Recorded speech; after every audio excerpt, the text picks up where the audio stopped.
It's Christian Horner. Christian, a day of two halves for your drivers.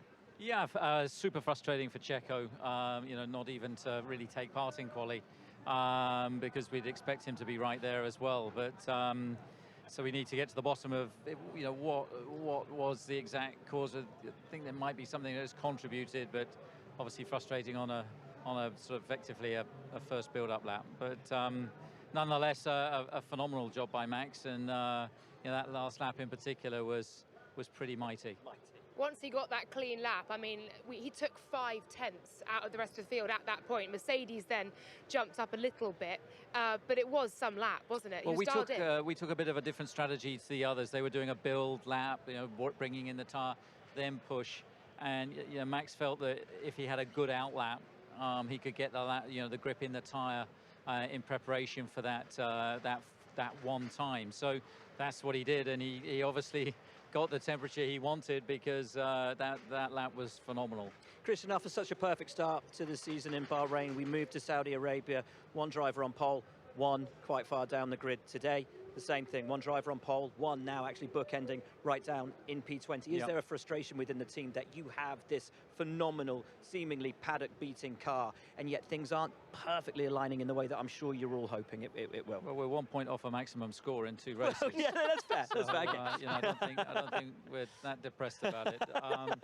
But Checo's got a lot to do tomorrow on a track that's tough to overtake at. But I'm sure he's going to give it everything, and it's going to be interesting to see how high through the field he can get. We understand there was a tech issue on the car in P3 at the rear of the anti-roll bar. Maybe there was something wrong with that. No. There was a bit of a delay getting the car weighed, and so it wasn't the best build-up prior to P3 that we would have hoped for. So there's a bit of a delay getting out at the beginning of P3, but he wasn't planning to do a long run in P3, so it wasn't a desperate rush to get going. But the first run in P3 was very scrappy, and then put him on the back foot. So yeah, it's been a horrible Saturday for Checo. It has indeed. I mentioned there Mercedes obviously took the jump up to come P2, P3. Are you surprised at that jump, or is it one you've been expecting perhaps? Well, I think that things are just swinging around a lot at the moment, and I think this temperature is so cold. These tires are so sensitive, and you can see different cars performing at different times.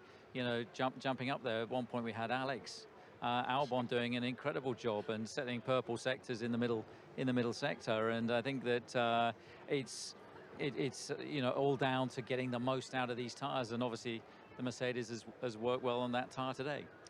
Nico Hülkenberg was up there as well. Yeah, I mean, again, he put in a great lap. An Alpine I remember seeing up there at one point as well. So, yeah, it was certainly an exciting session. 7 teams in the top 10, 7 teams in Q3. What does that say about the current state of Formula One? Well, it just shows how competitive it is, and how difficult it is to get it absolutely right. But I think the competition is fierce, and will become even more fierce as we head back to Europe, and updates from other teams start to come onto the cars. Absolutely. Christian, final question from me. As Will mentioned, P1 and P20.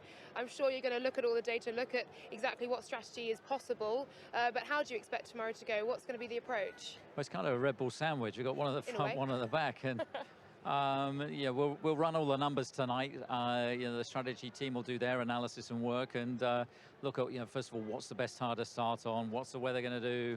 Yeah. Is it a 1-stop? Is it a 2-stop? Safety cars. There's so many factors to try and take into account here, and we're the only team that has 2 sets of hard tires available, and that could be a crucial element, particularly for Checo in tomorrow's race. Yeah, absolutely. Great. Thanks a lot. Thank you very much indeed, Christian. Appreciate it. Congratulations.